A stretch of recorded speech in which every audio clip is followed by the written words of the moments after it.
Fala galera, aqui é o Gemini do canal Alex Offroad e hoje a gente vai falar de um assunto que, nossa, dá um nó na cabeça de muito motociclista e às vezes até um susto, o seguro da nossa moto.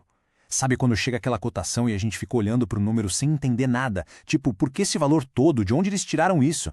Bom, hoje a gente vai desmontar esse quebra-cabeça peça por peça. Então, para começar, eu já lanço essa pergunta. Muita gente pensa que sim, né? O preço é por causa do modelo da moto.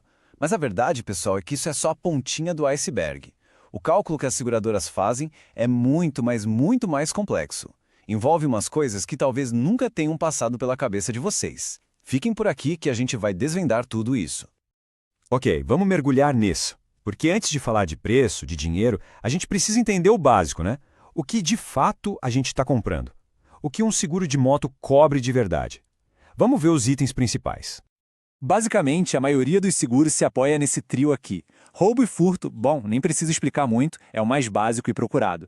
Já a perda total por colisão, o famoso PT, é quando a batida é tão feia que o conserto fica mais caro que a própria moto. E por último, danos a terceiros, que é super importante, é a cobertura para qualquer prejuízo que a gente possa causar para outra pessoa no trânsito. E só para ter uma ideia da importância da cobertura de roubo, olhem esse número.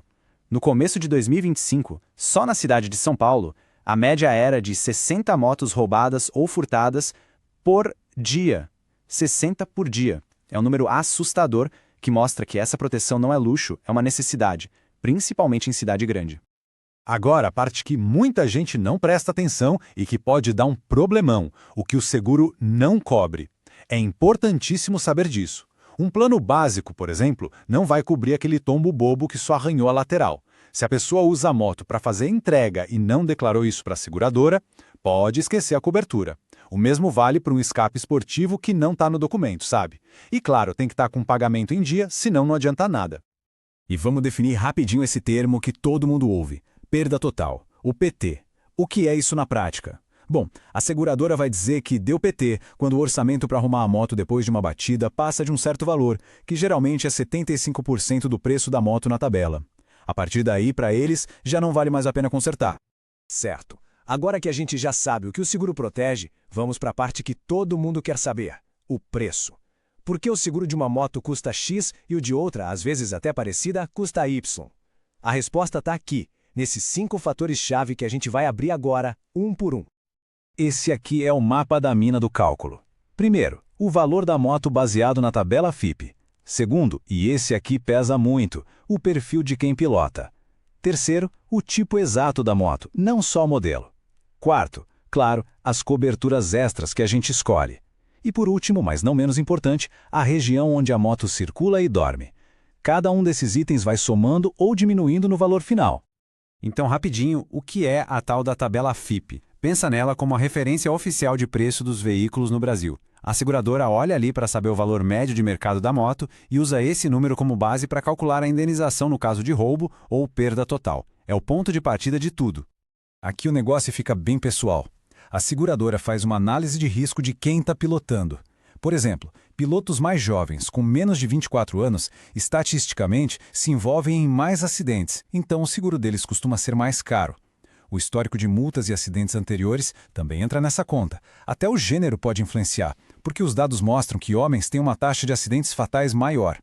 Mas não é só quem pilota, a moto em si também é analisada em detalhe. Existem modelos que são muito mais visados para roubo, né? Ou que têm peças de reposição caríssimas. Isso tudo aumenta o preço do seguro. E a localização é um fator gigante. O CEP de casa e do trabalho, a seguradora olha os índices de roubo e de acidentes desses lugares para calcular o risco. Bom, esse ponto aqui não tem muito segredo. É como montar um lanche, sabe? Quanto mais coisa a gente adiciona, mais caro fica. Quer assistência 24 horas com guincho, chaveiro? Sobe um pouquinho. Quer uma cobertura maior para danos a terceiros para ficar mais tranquilo? O valor da apólice sobe também. É uma conta direta. Beleza. Já entendemos toda a teoria, todos os porquês. Mas e na prática? Quanto essa brincadeira custa no mundo real? Chegou a hora da verdade, vamos ver alguns números, algumas estimativas para os modelos mais rodados do Brasil. Essa é a pergunta que não quer calar, né? A pergunta de R$1 milhão. Depois de entender tudo isso, o que a gente quer saber é, no fim das contas, quanto vai sair do bolso para rodar tranquilo com a moto protegida? Bora ver uns exemplos. Dá uma olhada nessa tabela, pessoal. Ela nos dá uma noção bem boa das faixas de preço por ano. Uma bis, por exemplo, pode ficar entre R$ 900 e R$ 1.500. Já uma CB500X pode chegar perto dos R$ 5.000. Mas, lembrem-se, isso é uma estimativa. O valor final vai depender de todos aqueles fatores que a gente acabou de conversar.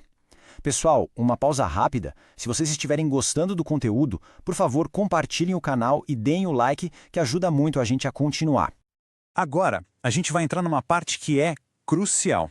É um alerta mesmo, que pode evitar uma dor de cabeça gigantesca lá na frente. Muita, mas muita gente não sabe que existe uma diferença enorme entre seguro e uma outra coisa chamada proteção veicular. Confundir as duas pode ser um erro que custa caro. Leiam essa frase com muita atenção. No mercado, vocês vão ver um monte de ofertas de proteção veicular. Elas parecem seguro, têm um preço que muitas vezes é mais baixo, mas a forma como funcionam é completamente diferente. E a grande diferença está na garantia, na segurança de que o dinheiro vai aparecer na hora do problema. E para entender essa diferença, a gente precisa conhecer a SUSEP. Pensa na SUSEP como o xerife do mercado de seguros. É um órgão do governo federal que fiscaliza as seguradoras, que exige que elas tenham dinheiro em caixa para pagar as indenizações e que sigam um monte de regras. Uma seguradora de verdade, oficial, sempre tem o selo da SUSEP.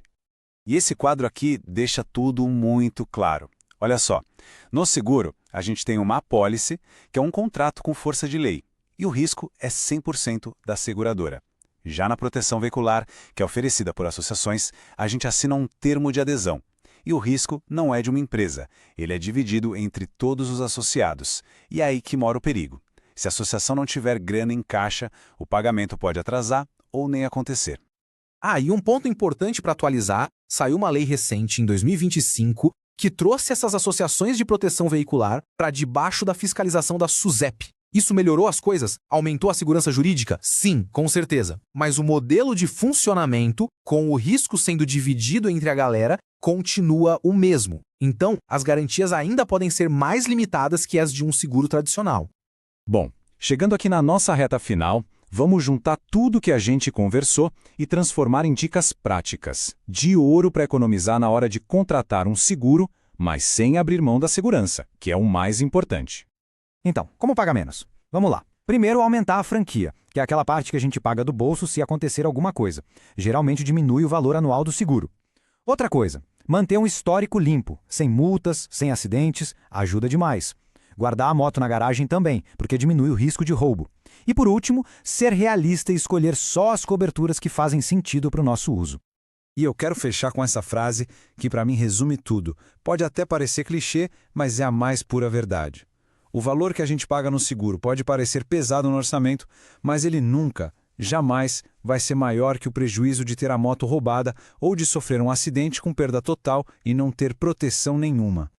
E para a gente terminar, eu quero saber a opinião de vocês. Na hora de escolher, o que pesa mais? É o preço mais baixo que der ou é a tranquilidade de ter todas as coberturas possíveis? Deixa a opinião de vocês aqui nos comentários, vamos trocar essa ideia. Valeu, galera, e até a próxima.